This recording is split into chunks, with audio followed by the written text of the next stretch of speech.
Assalamualaikum warahmatullahi wabarakatuh. Halo teman-teman, selamat datang di kelas Sosiologi. Kenalin, saya Imratul Apriliana dari Prodi Pendidikan Sosiologi Antropologi UNS.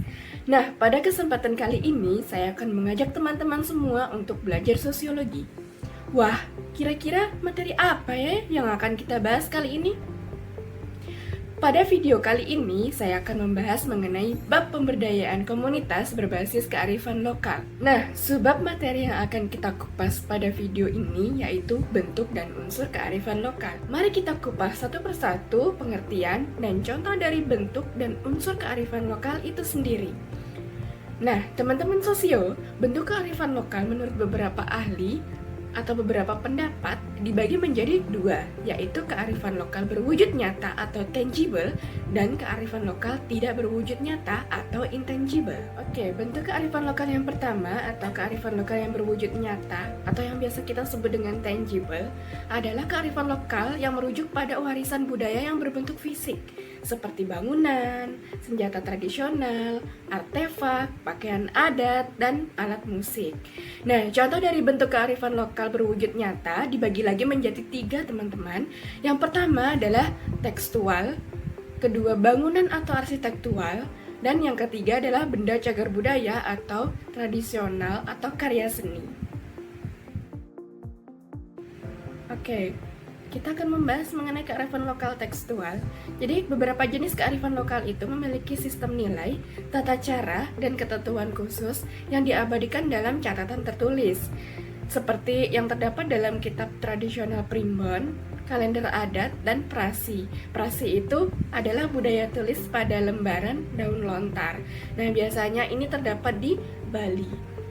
Kemudian saya mengambil contoh kitab primbon yang di dalamnya itu tertulis catatan-catatan yang berisi petuah, kemudian nilai-nilai dan aturan khusus yang harus kita taati. Yang kedua adalah kalender adat. Nah, sistem penanggalan yang memiliki perhitungan khusus untuk hari-hari tertentu digunakan untuk mengatur waktu pelaksanaan kegiatan ritual atau upacara ini disebut kalender adat. Nah, contoh dari kalender adat di masyarakat Jawa adalah kalender Pranoto Mongso. Nah, kalender Pranoto Mongso ini digunakan oleh masyarakat Jawa sebagai kalender untuk menentukan musim di mana musim tanam padi atau musim tanam tanaman baru. Selain itu, Pranoto Mongso menggunakan tanda-tanda alam seperti rasi bintang Orion. Nah, tanda-tanda alam ini digunakan oleh masyarakat sekitar agar mereka mengetahui kapan datangnya musim tanam yang tepat. Nah, Pranoto Mongso ini biasa digunakan oleh petani dan juga nelayan. Nah, nelayan menggunakan kalender Pranoto Mongso untuk mengetahui arah angin atau arah musim ikan yang tepat, sehingga mereka tidak asal berangkat ketika ingin memanen ikan. Kemudian bentuk kearifan lokal nyata yang ketiga adalah benda cagar budaya atau karya seni. Nah, contohnya ada banyak ya teman-teman. Yang pertama ada wayang kulit, ada batik tulis, kemudian ada senjata tradisional, lalu ada juga pakaian adat. Kearifan lokal dalam bangunan atau arsitektural mencerminkan identitas budaya dan keharmonisan manusia dengan lingkungan sekitarnya.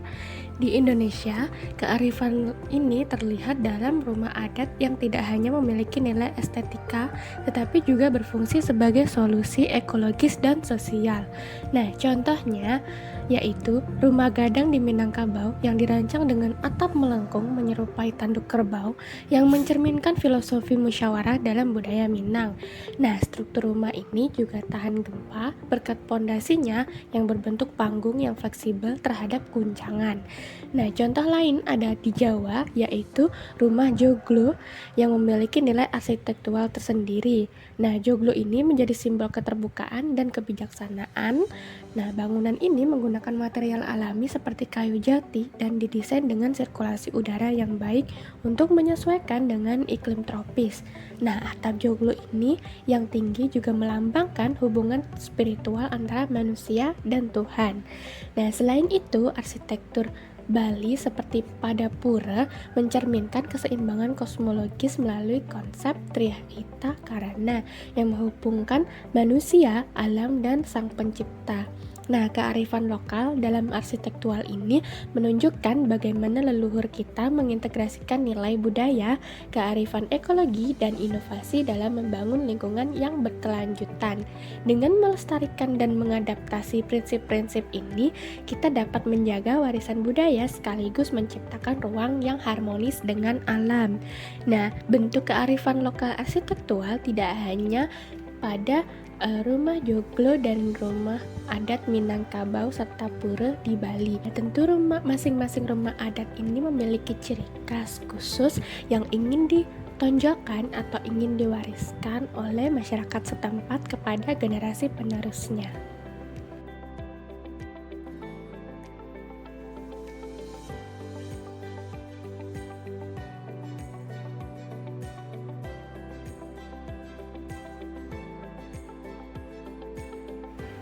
Nah, contoh kearifan lokal intangible saya mengambil contoh yaitu petua atau nasihat Jawa. Nah, selain kearifan lokal petua, jadi ada juga cangkriman dan tembang ya teman-teman. Ada juga cerita rakyat seperti Lutung Kasarung dan Purbasari. Oke, jika tadi kita sudah membahas mengenai bentuk-bentuk kearifan lokal, maka sekarang kita akan beralih ke unsur kearifan lokal. Saya akan membahas 5 unsur kearifan lokal pada video kali ini. Oke, unsur kearifan lokal yang pertama adalah pengetahuan lokal. Nah, kearifan lokal itu mencangkup pengetahuan turun-temurun tentang alam, lingkungan, dan budaya. Contohnya, masyarakat pesisir itu memahami pola cuaca dan arus laut yang menjadi panduan dalam mencari ikan, seperti adanya kalender Pranoto Mongso tadi yang digunakan oleh nelayan maupun petani. Kemudian unsur yang kedua adalah keterampilan lokal. Nah, tradisi kerajinan tangan seperti membatik, membuat tenun, atau ukiran kayu itu mencerminkan suatu keterampilan lokal yang diwariskan dari generasi ke generasi. Nah, keterampilan lokal ini menjadi identitas budaya sekaligus sumber penghidupan bagi masyarakat setempat. Kemudian unsur yang ketiga adalah hukum lokal. Nah, biasanya ini terdapat di hutan adat. Nah, adat istiadat itu seperti hukum tanah, ulayat, atau larangan adat mencerminkan aturan lokal yang berfungsi menjaga harmoni dalam masyarakat, mengatur kepemilikan, dan menghindari konflik. Selain itu, juga dapat menjaga keasrian alam pada hutan larangan yang digunakan diwariskan kepada generasi penerusnya. Kemudian, unsur yang keempat ada nilai lokal. Nah, nilai lokal ini berkaitan dengan bahasa. Saya mengambil contoh di Jawa yang digunakan dalam 3 tingkatan bahasa. Nah, nilai lokal ini ada juga nilai gotong royong, kebersamaan, dan penghormatan kepada orang tua yang merupakan kearifan yang memperkuat ikatan sosial dan menjaga keseimbangan dalam kehidupan bermasyarakat. Kemudian unsur kearifan lokal yang terakhir adalah kepercayaan lokal. Nah, sama seperti dalam video tradisi upacara adat, kepercayaan terhadap roh leluhur, benda pusaka, atau kekuatan alam ini menunjukkan penghormatan terhadap hal-hal supranatural yang dianggap berperan dalam kehidupan sekaligus menjadi landasan ritual dan tradisi. Tidak jauh dari permintaan kita kepada Allah supaya masyarakat di Kabupaten Blitar ini aman, tentram, maju bersama, sejahtera bersama.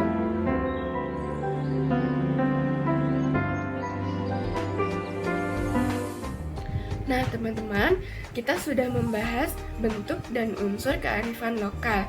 Jadi, ada 2 bentuk kearifan lokal. Yang pertama ada bentuk kearifan lokal berwujud nyata atau tangible. Yang kedua ada bentuk kearifan lokal tidak berwujud nyata atau intangible. Nah, intangible tadi merujuk pada elemen-elemen budaya yang tidak memiliki bentuk fisik. Contohnya seperti petuah dalam lagu Lir-Ilir atau nasihat dan cerita rakyat. Ada juga cangkriman. Oke, segitu dulu ya video kali ini, dan jangan lupa nantikan video-video berikutnya. Dan see you, bye-bye. Terima kasih.